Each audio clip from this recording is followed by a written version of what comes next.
네, 안녕하십니까. 하나투자증권 리서치센터장 박영훈입니다.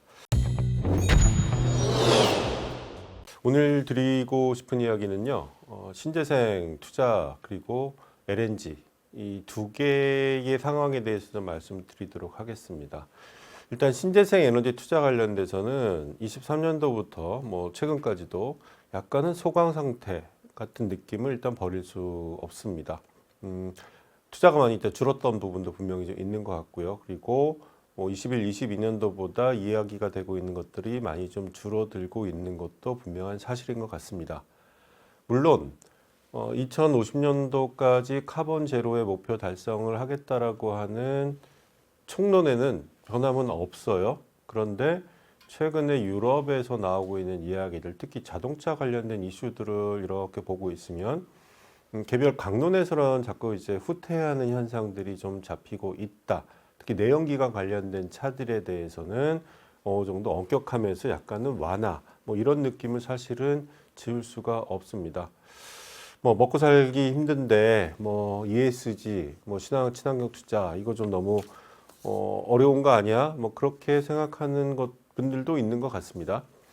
실제로 한 불과 3년 전까지만 3년 전이었죠. 3년 전에 글로벌 지속 가능 기업 1위로 뽑혔던 기업이 북유럽의 웨르스테드라고 하는 풍력 발전 기업이 있습니다.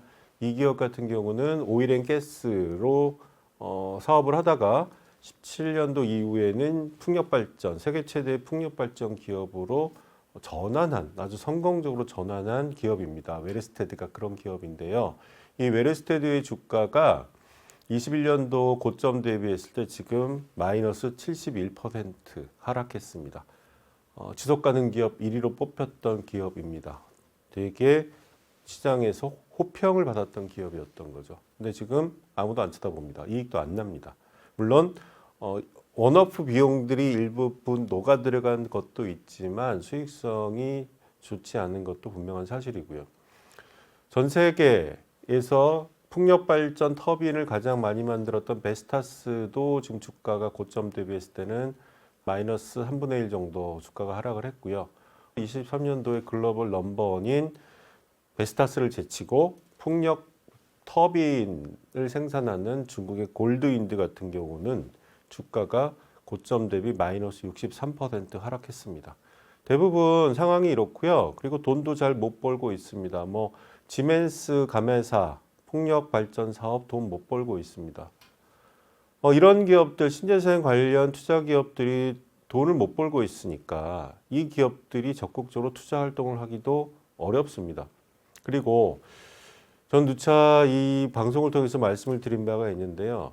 우리가 신재생 에너지 전환의 속도를 높이기 위해서는 기존 오일앤가스 기업들이 돈을 많이 벌고 이들 기업들이 적극적으로 이들의 이 신재생에 대한 투자를 해야 된다라고 생각합니다. 왜냐하면 그들은 물류를 가지고 있거든요. 그들이 앞장선다라고 하면은 이 속도는 상당히 빨라질 수 있어요.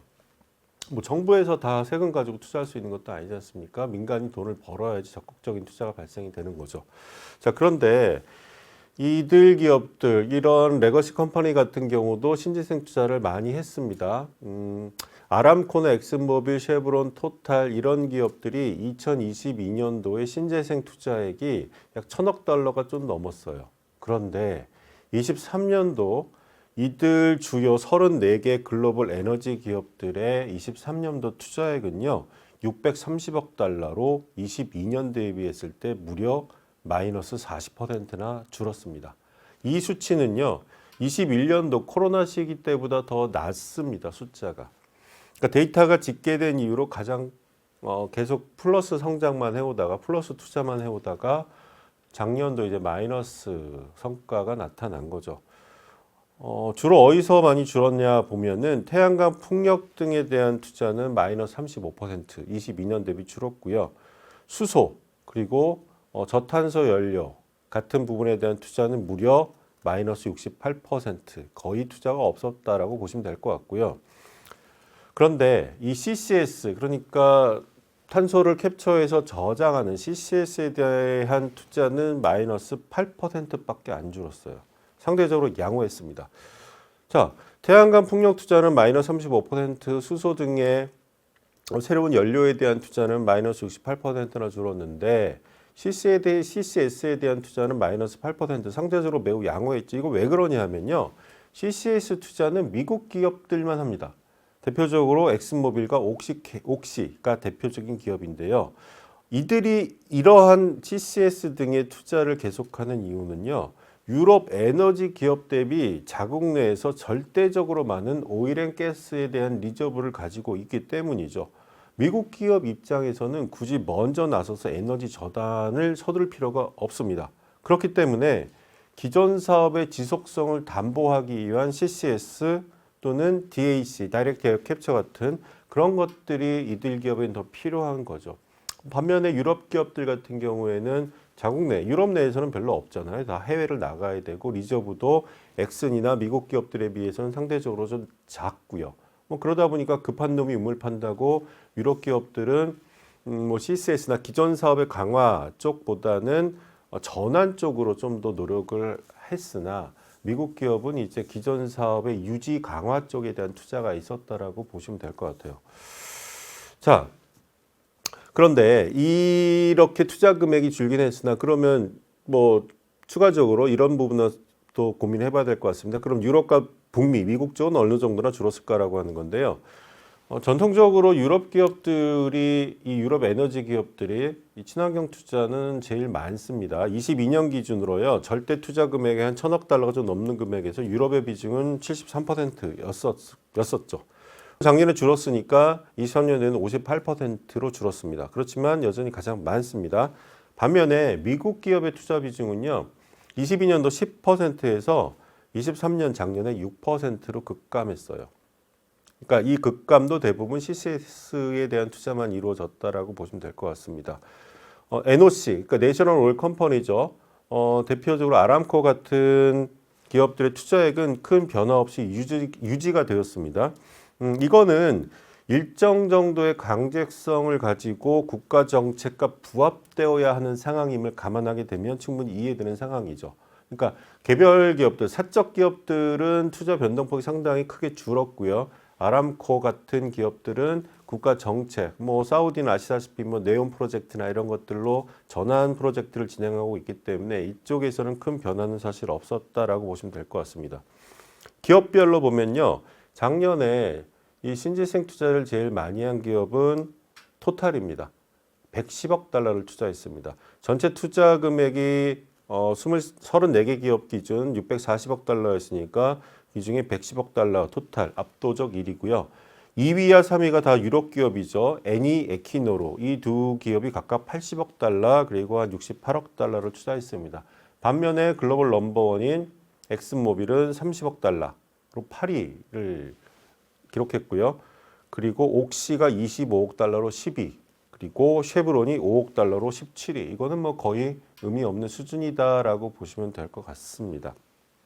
특징적인 거는 22년도에 가장 많은 투자를 했던 기업은 쉘입니다. 쉘은 22년도에 240억 달러를 신재생 투자를 했습니다. 그런데 23년 투자액은요, 28억 달러입니다.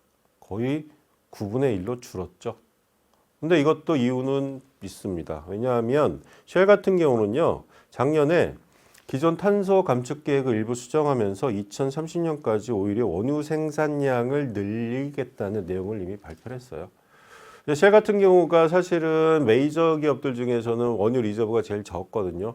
제일 적다 보니까 빠른 전환이 사실은 필요한 기업이긴 한데 거기에 들어가는 그 막대한 돈, 그리고 그렇게 돈을 투자했다고 하더라도 수익이 지금 당장 나오는 게 아니지 않습니까? 그러다 보니까 이러지도 저러지도 못하다가 어쨌거나 돈은 벌어야 되겠다라고 해서 다시 오일앤가스 쪽으로 집중할 수밖에 없는 그런 상황이 이제 발생이 된 거죠.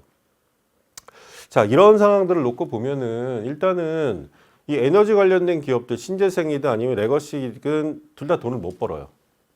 그럼 이거 도대체 누가 투자하겠냐라는 거죠. 작년에 태양광 풍력 제일 많이 투자한 나라가 중국입니다. 전 세계 물량의 거의 한 70%를 중국이 다 했어요. 미국 별로 관심은 두고 있지만 실질적으로 액션이 많이 나오고 있지 않아요. 중국만 하고 있다라고 보시면 될 것 같은 상황인데, 그러면 이 상황이 바뀔 수 있는 계기가 있을까? 물론 금리도 낮아질 필요도 분명히 있습니다. 이 신재생 투자 관련된 거는 워낙 장기간의 대규모 자금이 필요하기 때문에 조달 비용이 낮아져야 돼요. 그래야지만 수익성은 어느 정도 담보가 될 수 있거든요. 물론 이제 금리는 낮아지긴 하겠지만 과거 대비해서 절대적으로 높은 수준인 거는 분명히 부담 요인으로 작용할 것 같습니다. 그렇다고 해서 ESG를 계속 이야기하며 이런 기업들에게 돈도 못 벌고 있는데 투자해라 라고 말하는 것도 사실은 합리적이진 않아요.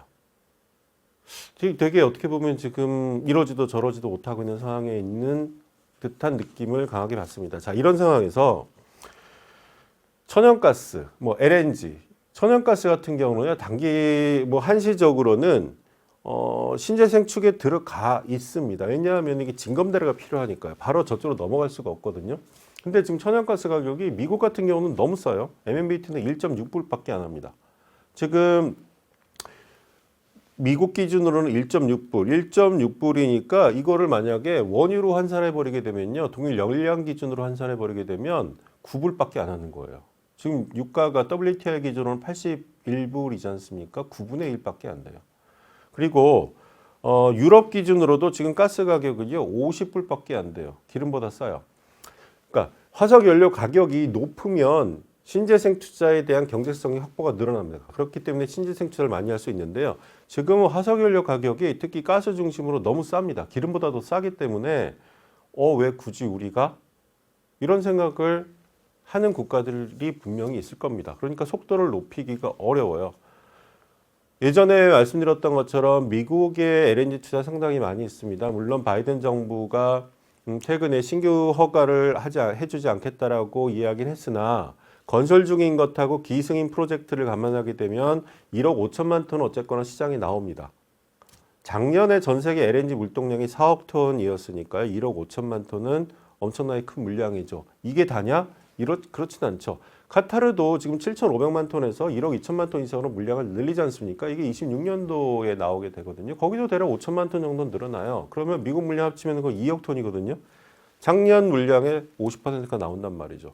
이게 5년 내에 소비가 되겠습니까? 그거는 쉽진 않아요. 그러면 가격은 떨어지고 약해질 수밖에 없다. 여기에 일본도 영향을 주고 있습니다. 일본 같은 경우가 한 10년 전에는 전 세계에서 LNG를 제일 많이 수입했던 국가입니다. 특히 2011년 3월에 동일본 대지진이 있고 나서 평균적으로 2010년에 7천만 톤 수입하던 애들이요. 2011년도에 8,700만 톤.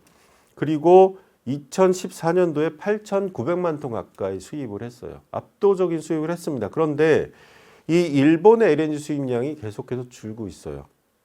23년도 수입량은요. 6,600만 톤이었습니다.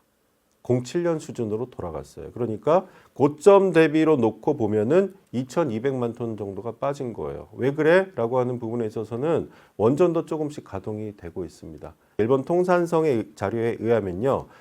일본의 LNG 발전량은 30년 기준으로 놓고 보게 되면은 19년도에 363테라와트시였는데요. 원전 가동을 감안하게 되면 30년에는 187테라와트시, 절반 정도로 줄어든다라고 하는 겁니다. 일본의 LNG 수요의 3분의 2는 발전이 가져갑니다. 그런데 원전이 점진적으로 재가동되면서 수입을 안 해도 돼요. 그렇게 되면 일본의 LNG 수입량은요. 2030년 정도 가게 되면 일본 산업성의 자료에 의하면 5천만 톤 정도밖에 안 됩니다. 지금보다 한 1,500만 톤 정도는 더 줄어들어야 되고 고점 대비로는 3,800만 톤 정도가 줄어드는 거거든요.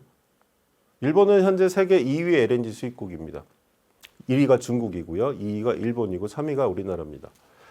그런데 물량은 늘잖아요. 그 일본 같은 경우는 앞으로 저장 탱크들이 이제 LNG 스토리지나 재판매용으로 활용할 가능성도 충분히 열려져 있다라고 보는데 이렇게 되면 가스 가격은 추세적으로 더 떨어질 거예요.